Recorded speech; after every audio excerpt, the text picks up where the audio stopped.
ladies and gentlemen. So today we're going to take a look at the Byzantine scale. Byzantine, Byzantine. At any rate, I'm going to pronounce it Byzantine. So here's something that you got to know. Everyone that's talking about this scale is making a reference to Dick Dale's interpretation of Misirlou. This is originally a Greek Arabic song. I'm going to pull from the original Greek Arabic so that way you actually have a much better understanding of what's going on with this song, because everybody's showing you this the wrong way. Okay, let's get to it. Let's take a listen to the scale.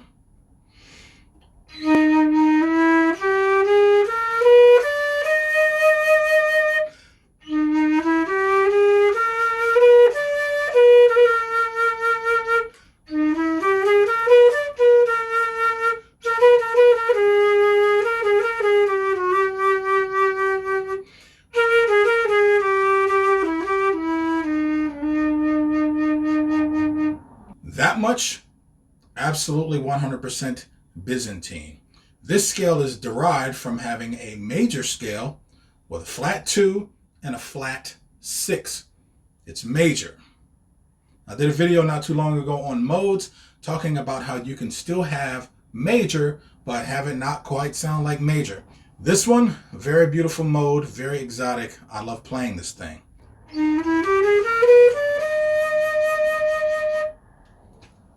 Notice I'm not playing the scale down. I'm not descending with this scale yet because I need to explain something. This is a very mysterious thing that happens in classical music, and it has to do with minor instead of this major, but it's the same basic idea. And the idea is this: what's the deal with harmonic, melodic, and natural minor? What's the deal? In classical music, mostly use pure minor, Aeolian mode. The problem is the 7th degree is a whole step away from the root or the top tone. This means that we can't build a dominant 7 chord on the 5 chord. That 5 chord would give us a major third if we had that leading tone. But we don't, because the scale has a flat 7 instead of a major 7.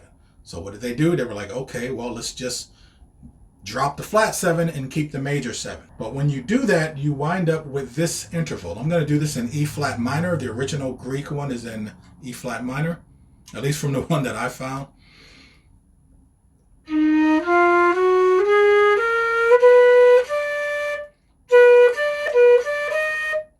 In traditional classical music, having that interval, that's weird. It's a little weird. So they were like, okay, why don't we raise the 6th degree so that way we get rid of that weird interval. But in doing so,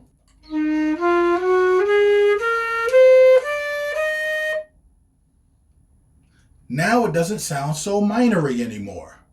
So the beginning part of the scale sounds like minor, but the back part sounds like major. So what do we do? So they were like, okay, why don't we do this?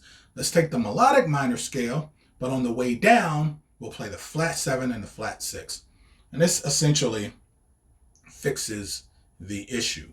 Okay, take a listen to what happens on the way down when I play the scale.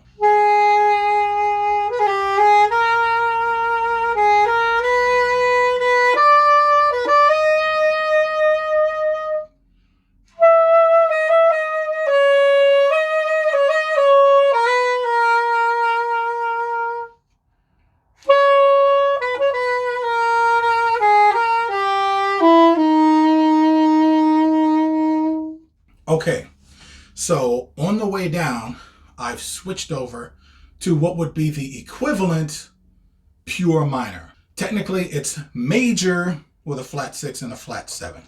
I think the Dick Dale version of this is actually in the key of E. I switched to tenor. This is probably the key most of you will play it in. So on the way down, we actually have a major scale that has a flat 6 and a flat 7.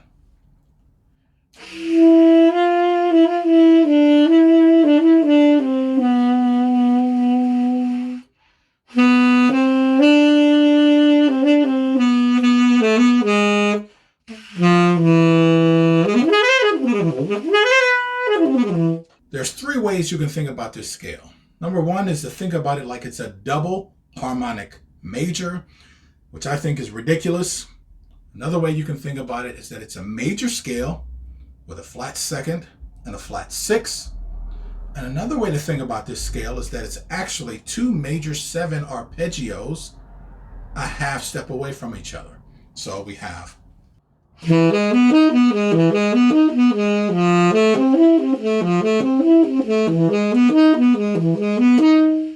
it's also really important that we have that flat 7 in this scale if we are called on to improvise. Because I'm going to be honest with you, it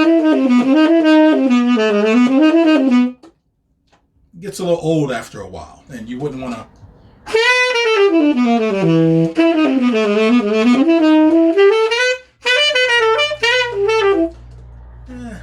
Using a blues scale kind of like radically changes that feel, that mode. So having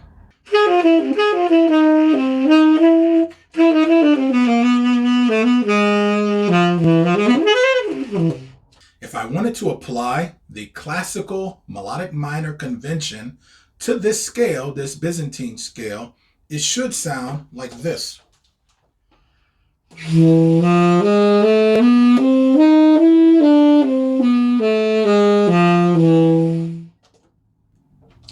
Where I change on the way down. That's what we should be thinking about when we're thinking about this Byzantine scale, at least when we're playing this song, because that's what the melody does. Okay, so this is very important if you are improvising, because the whole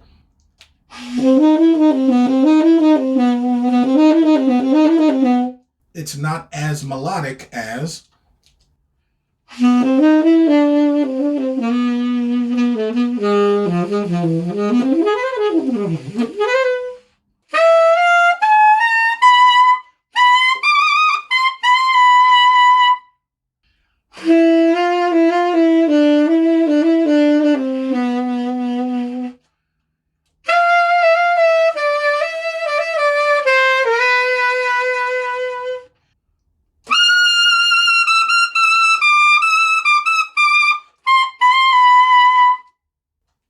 piece of cake. So I hope I was able to give some clarity on this Byzantine scale, at least with its reference to Misirlou. I'm going to post a link to the original Greek Arabic version of this. It's my favorite because it's more harmonically dense, so it supports that unusual sounding scale a lot better in my opinion. But you know, the Dick Dale version of this thing is legendary. So whatever key you decide to play this thing in, ladies and gentlemen, have some fun with it. Of course, I have my Altissimo book for Alto and Tenor that's available as a digital purchase. Check out my Teespring website. I got a whole bunch of merchandises there if you want to pick up something. So thanks for tuning in. That's all I got for you. See ya! Should we release the GIMP?